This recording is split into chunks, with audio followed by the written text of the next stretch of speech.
Gavin Esler. Well, joining me now, the historian David Starkey, the author of Chavs, Owen Jones, and the author and broadcaster Dreda Say Mitchell. Thanks very much to you all for coming in. Do you think this has been a profound cultural shift this week, David Starkey? Not this week. And whether this week is a huge incident, I'm sorry, I'm a historian, will only know in the future. Only the outcome will determine. But I think what this week has shown is that profound changes have happened. The two things about these riots. The first is, in one sense, they're completely superficial. Somebody brilliantly put it there, it's shopping with violence. It's merely extended commercialism. I think, for me, the key image was the woman coolly trying on a pair of trainers outside a looted shop. So that's one aspect of it. The other, though, I think there has been a profound cultural change. I've just been rereading Enoch Powell, The Rivers of Blood speech.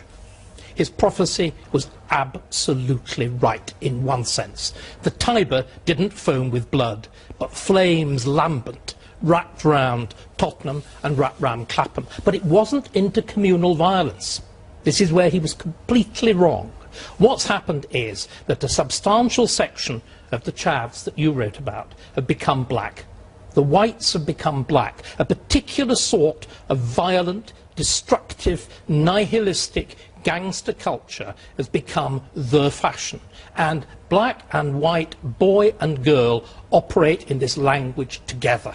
This language which is wholly false, which is a Jamaican patois that's been intruded in England. And this is why so many of us have this sense of literally a foreign country. In that speech, Enoch Powell talked about 15 or 20 years' time, the black man having the whip hand over the white man. That's not true. What's happened is black culture. This is the enormously important thing. It's not skin colour, it's cultural. Listen to David Lammy, an archetypical, successful black man. If you turned the screen off, so you were listening to him on radio, you'd think he was white. You know, David, absolutely not at all, really. You know, of all the theories we've heard this week, this whole notion that this is down to the way that some young people may choose to speak, that people, I suppose, people, David, like myself, who may be talking a particular way, that's why we've got... Like them. You don't talk like them. Them. It's a them. This is the problem. It's a them and us culture. We can't keep thinking of this as a them and us argument. We keep talking about different communities. You keep talking, David, about black culture. Black communities are not homogenous groups. Of course not.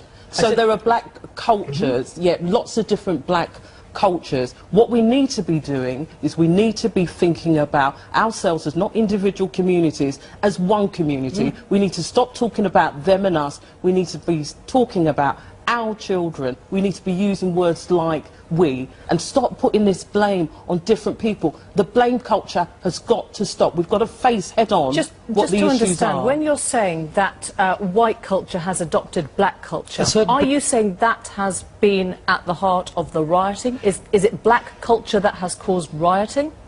Remember, what we're dealing with, listen to these boys. Listen to... I think you should answer the question, David. No, is that what you're saying? Black culture is the cause of rioting? This is the text sent by the girl who had been the Olympic ambassador, who then engages in shocking acts of looting. Pigs shouldn't have killed that guy last night in it. Then they wouldn't get blown up. Girls going to steal, wheeze. But it's stealing Dewey. The shopkeeper ain't fucked their mugs. No, excuse me, utterly outrageous, obviously, what you're saying. What you're doing is you're equating black culture with criminality and you are. Let me finish. No, and you said... Let me finish. And you said David Lammy, when you heard him, sounded white. And what you meant by that was that white people equals being respectable. Absolutely. And that white people, by adopting black cultural norms... Look, black culture in this country has had a huge contribution. Our music and a whole range of cultural ways. You glorify rap? David, I use rap in schools to teach children literary devices, and it is a fantastic way for children, to re-engage boys. Rap with rioting on the streets? Is that what you think? Well, it certainly glorifies it. Actually, if you look at rap actually glorifies some rap. if you look at their videos, actually it reinforces the materialistic world that we live in. When was the last time you watched a rap video or looked at a rap song? Tell me about a rap artist, David. David, how much do you actually know about hip-hop? I'm genuinely curious to know about this, because you know, you're a historian, you deal with empirical evidence, you base your theories on evidence. So explain what your evidence is before you make, frankly, what a lot of viewers will find offensive generalisations. I think in these are times when we need plain speaking. And plain speaking is necessary. You remember, I'm going to give you them. If you will stop interrupting, you're getting a sort of doing a Cheney Jeremy Paxman. I took part in James' Dream School. I was involved in this. We used rap. We used rap to explore particular notions of masculinity, of violence, of dominance, of the relationship between old aristocratic violent practice and modern gang culture. So I mean, it's interesting. It is historically interesting. So when we look at the facts, just bringing this back to the rioting, when we look at the facts, clearly it was not a riot that was only dominated by black people. It was there were many white people. We've seen the training that gave them course. Are you saying those? It started as a black protest about the killing of a black man. And so, can we just have that fact absolutely a peaceful protest originally? Actually, a community protest. It very quickly ceased to be peaceful. And we've got to understand, in Tottenham in particular, okay, where, look, in this country, black people are 30 times more likely to be stopped and searched. In Tottenham, 1 in 2 people... Let me finish. 80% of gun crime is black. 1 in 2 people, 1 in 2 kids in Tottenham grow up in poverty. I know. And there's a sense of harassment by the police. And this is just the latest, let's not forget, in an example of a civilian killed in very dubious circumstances. And what the IPCC originally came up with, that made fire... I'll tell you, is it any wonder that... slightly, because David Cameron, interestingly enough, said this wasn't about race at all. He thinks it's about crime. No, he said crime, actually.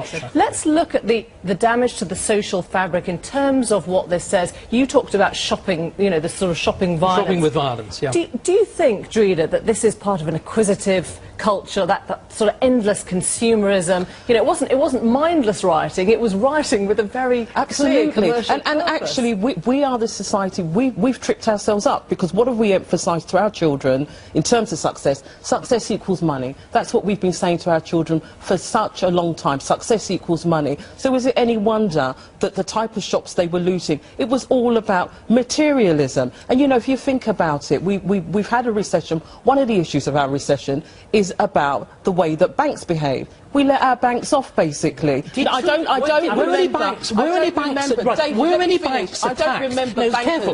the analogy you made it, feral bankers, feral looters. But interestingly enough, despite all this stuff on politicians, on the press, on bankers, no public buildings were attacked. Now, if you get a real political outbreak, public buildings are attacked. Can we just move on to something?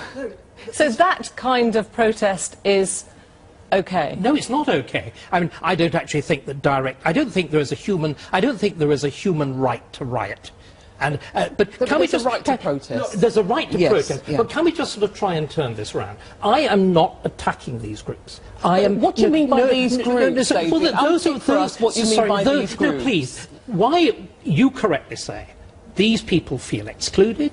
They're poor. They can't get jobs, they're searched by the police. Now, why is it that these groups, particularly in these areas, you were saying black men... I'll give you an example. I'll give you an example, David. Just look at the actual... Look, can we just look at... I'll give you an example. I was on my way to this building last year, David. No, listen, OK, I'm going to stop this here, because you are using black and white culture interchangeably as good and bad. And I want to know how much damage you think this has done to the fabric of society. I think it's done very considerable, but a very considerable amount. But what I would like to see is a recognition that what is the way out for these boys and girls? The way out. And you think that's by dropping black culture? No, I think it's a particular form. I think it, because this black. Why is it so important to do so? Because this type of black male culture militates against education. This is nothing to do with that. Owen Jones, there will be people watching who think that black culture is synonymous with gang culture. Absolutely, and that is something which we need to obviously fight against. Look, there's an angry backlash going on at the moment, and understandably so.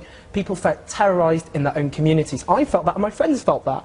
And there's a dangerous climate at the moment, I think, where to even begin to understand the underlying social and economic causes is seen as justifying mindless thuggery. And it's not to do that, but we have to accept there is a problem in this country in the sense that, for example, 1 in 5 young people are now out of work. If we're looking actually at black men in this country, young black men, it's half of all young black men. Now, if you just have a tiny proportion of people who feel they have no future, that they have no legitimate future ahead of them, just a tiny proportion take to the streets in the way that happened this week in the most tragic of ways, then that is enough to cause chaos on the streets. And unless we solve that, this will happen again and again. Thank you all very much indeed. We've run out of time, but thanks very much for coming in. Well, the scenes of wild rioting were played out around the world, and it's a fairly safe bet the world can now see Britain doesn't just do queuing. This time next year, London will once again become a global media focus for hopefully happier reasons as the 2012 Olympic Games kick off. But how much has our international image been tarnished? Despotic regimes may be laughing now at our own lack of order, but can we repair the damage in the long run? Here's Stephen Smith.